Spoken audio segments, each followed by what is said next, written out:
keep pushing the brain up against the sides of the skull until the blood vessels start to crush themselves as the brain folds on itself, causing permanent damage. Is there a way that doctors can temporarily shrink J.A.'s brain to stop this?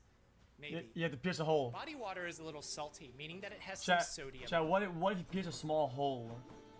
Small. In it. Cells have about the same amount too. This is important because wherever sodium is, people do that, right? Flow towards it. They do that. In this small science experiment, I dissolve salt in this water and place it into a tube. It's not lobotomy. The tube in a pool of water that has no salt. Yeah. I heard if you get a huge ass head hit or whatever, right, and your eyes go weird or whatnot, and the blood doesn't know where to go. A small hole that can, you know. Dissolved in it, and Don't you'll they do see that? Water follows into the tube. That water follows sodium. If the brain is swelling, then a temporary fix could be to infuse saltier water into JA. If the body water is saltier than the brain, then it would temporarily suck water from the brain to relieve the pressure because it's quickly expanding. But this is only a quick fix for now, as he's sent into the intensive care unit. Doctors still don't know that J.A. had chugged 8 scoops of pre-workout because there isn't anything in that supplement that anyone in a hospital would test for, except his mom pulls up his phone and finds the latest video that he posted. She showed the doctors, and while it gives them some clues as to what could have happened, their main priority is to see if there's anything that they can do to relieve the pressure that's been building up in his skull. Looking at the ingredients of the pre-workout supplement, 2 things immediately stood out. A single scoop has 200 milligrams of caffeine, which is around 2 cups of coffee. The recommended daily maximum for caffeine is 400 milligrams. If J.A. swallowed 8 scoops of pre-workout in just a few seconds, it means that the caffeine content that he took was equal to chugging 17 cups of coffee, and equal to 4 times the recommended daily limit. Caffeine is a stimulant. It increases adrenaline in the blood, so it increases heart rate. It could explain why J.A. felt jittery. It increases blood pressure, which, if high enough, can stress the blood vessels to the point of rupturing the walls of those blood vessels, causing a bleed. But is caffeine alone enough to cause a blood pressure so high that the machine can't even read it? I don't think. On the ingredients list was another listing named beta-phenylethylamine. It's featured prominently in the marketing materials. Chat, I'm pretty sure the LD50 for caffeine is insanely high. Chat, isn't the LD50 for caffeine so high that if when it comes to coffee you wouldn't be able to drink enough, like physically, to get there? The pre-workout supplement. You may have heard of it's like something 100 called alpha-methylphenylethylamine, which sometimes goes by amphetamine. Something that's used in the treatment of ADHD that's related to an N-methyl-alpha-phenylethylamine. Oh yeah, of course, yeah. Yeah. In this pre-workout supplement, the beta-phenylethylamine was described to be a focused maintainer to help promote mood alertness and concentration, similar to the function of amphetamine, but something's a little different here. In the brain, beta-phenylethylamine gets broken down or metabolized, but amphetamine doesn't get broken down in the brain. It stays in, and the body needs to wait to clear it out. This is a problem because in the synapse where nerves connect, chemicals normally send signals. When the signal is done, the synapse needs to clear itself so that signals aren't sent non-stop. This means that those chemicals that send the signals either need to be pumped back in or broken down. This is a lot of amphetamine is present, the synapse doesn't get cleared. This is a little bit oversimplified, but you know, it's fine. Amphetamine is present. The synapse doesn't get cleared. It keeps forcing more chemical out, sending signals non-stop, continuously pretty accurate though. The nerve. This is why we Chat, is this guy like a medical doctor type of guy? Is he like a amphetamine doesn't get broken down in the brain, so it stays there until it naturally clears out after a while. But beta-phenylethylamine, the chemical that was in J.A.'s pre-workout, is supposed to get broken down in the brain quickly. But when J.A. chugged and instantly swallowed 8 scoops worth of pre-workout, there could have simply been too much of it then he knows his shit then. brain to break it down quickly enough. This is a problem because that signal from the nerves also gets sent to the heart, telling it to beat harder and faster. Huge amounts of beta-phenylethylamine probably can't get broken down quickly enough, so the signals aggressively push into the heart, causing it to beat harder and faster. But it's not just the heart doing this. J.A.'s blood vessels are constricting too, and when they constrict as the heart is beating harder, this dramatically increases the blood pressure. The combination of huge amounts of caffeine and beta-phenylethylamine, 8 scoops of pre-workout swallowed all at once, with heavy lifting all together, could have increased J.A.'s blood pressure so high that it caused caused his brain to start to stroke in the form of a bleed. The dysfunction of the brain caused dysfunction in the heart, which was found first by the doctors as they were trying to figure out exactly what was going wrong. Jeez, Doctors man. were able to prevent J.A.'s brain from pushing up against his skull and oozing out of the cracks. The surgeons removed parts of his skull to relieve the pressure building up in his head. The I knew it. images show that he didn't have any physical abnormalities that would have caused his brain to bleed like this. His past medical history also didn't show that he was susceptible to this because he was a healthy 25. 5 head, that was right. Despite the doctors and surgeons at this point really only caring to fix the problems caused by his brain bleed, the reality is, despite evidence strongly suggesting that caffeine and beta-phenylethylamine are documented to cause hemorrhagic strokes when taken inappropriately, there's always a little bit of doubt that it was absolutely those two alone that caused J.A.'s problems. You can't set up an experiment to test on people by giving them huge amounts of these things and waiting until their brains start to bleed because you're intentionally harming people. You might not be able to fix the problems that you're going to cause to them by doing that. Which brings us to the final problem of J.A.'s case. Well, I'm confused. Supplements sometimes tell you on the label to consult a physician before taking it. That you should consult a physician before starting any exercise program. And the reason why you're probably going to be told to not take it is that we don't really know what's in here. I do follow coffee everywhere coffee goes. I meet coffee in many different places at a time.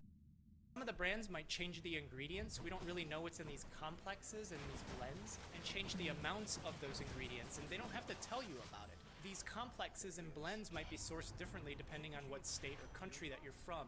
And some of these might be based off of herbal ingredients that interact with your liver and cause problems with actual medicines that you could be taking for an actual medical condition. This is coming from someone who's in medicine and also spent like 15 years of my life in powerlifting circles. I stepped on the platform to compete.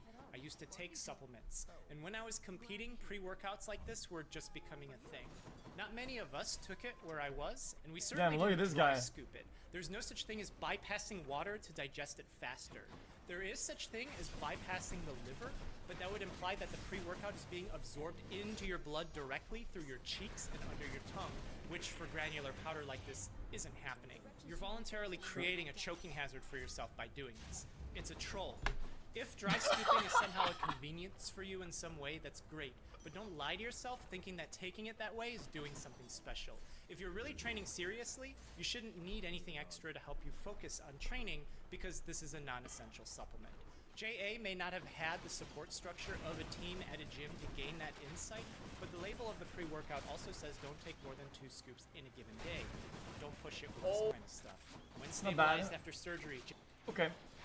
Oh. JA was moved into a step-down unit where he appeared to improve, likely thanks to the fact that he was younger, previously healthy, and his stroke may have been caught just in time.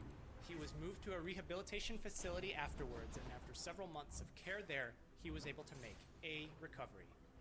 Thank you so much for watching. He said a recovery, not a full recovery. Feels bad, man. Feels bad, man. Just what I need. I feel like if it was a full recovery, you would have said full recovery.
DC is a 25-year-old Okay. man presenting to the emergency room, dead on arrival.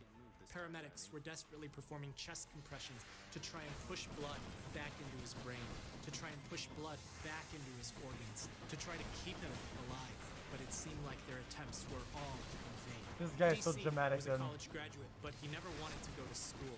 He worked a minimum wage job, but he was recently fired. He wanted to be an internet video game streamer, but no one was watching, and he lived at home with his mom, where she still cooked for him, but she kicked him out when he was no longer going out to look for a new job. Depressed and lost, DC binged on video games at the local internet cafe for days at a time. Sometimes he'd sleep at the computer and wake up to play some more. He gave up personal hygiene. He gave up friendships. His life was games. He was obsessed, and he just couldn't stop playing. One weekend, DC played for 73 hours non-stop, glued to his seat. He barely ate any food. He hardly drank any water. He didn't even get up to use the bathroom, having already released a few times in between, and finally couldn't hold it in anymore. He got up for the first time in days as he stood up from his chair. He suddenly felt lightheaded. He blacked out, I remember and this, then actually. instantly collapsed. At the front desk of the internet cafe, the owner was oblivious to the fact that someone had fainted on his property. 30 minutes passed, and DC was found on the floor, unconscious and struggling to breathe. 911 is called. In the ambulance, DC suddenly flatlines. His heart stops beating, and he stops breathing. Paramedics desperately begin CPR as he's brought to the emergency room where we are now. Doctors, in a rush, continue chest compressions. They defibrillate him and give electrical shocks in hopes of bringing back a heartbeat, but with minimal response. Ultrasound immediately reveals that the right side of his heart is swollen. It's larger than the left ventricle, which is the part of the heart that's responsible for pumping blood to the entire body. The left ventricle has more muscle, so it's the largest part of the heart in every normal functioning human. But DC can't function normally now. His heart is twisted, it's disfigured. This immediately tells the medical team that he's suffering from acute, massive pulmonary embolism. Embolus from ancient Greek meaning a wedge, or in this case referring It's to like a a blood blood clot clot. in his fucking leg Pulmonary or some meaning shit. lung, and massive referring like not detached to the from duct size plug, of the right? actual clot, but to the sudden hemodynamic collapse that it caused in DC. A blood clot wedged into the artery, going into the lungs, causing his heart to disfigure, causing his heart to stop beating because it is disfigured, causing his organs to shut down because they're no longer receiving oxygen due to the fact that his heart has stopped beating. Wait, don't just be. You have to be very, very unlucky for this to happen, right? Because first it could be like a clot in your leg, and then if you're very unlucky, it's like a deep vein thrombosis or whatever, which is like a bigger one in like the artery or whatever, and then a piece can like sort of detach from there, and then it goes there.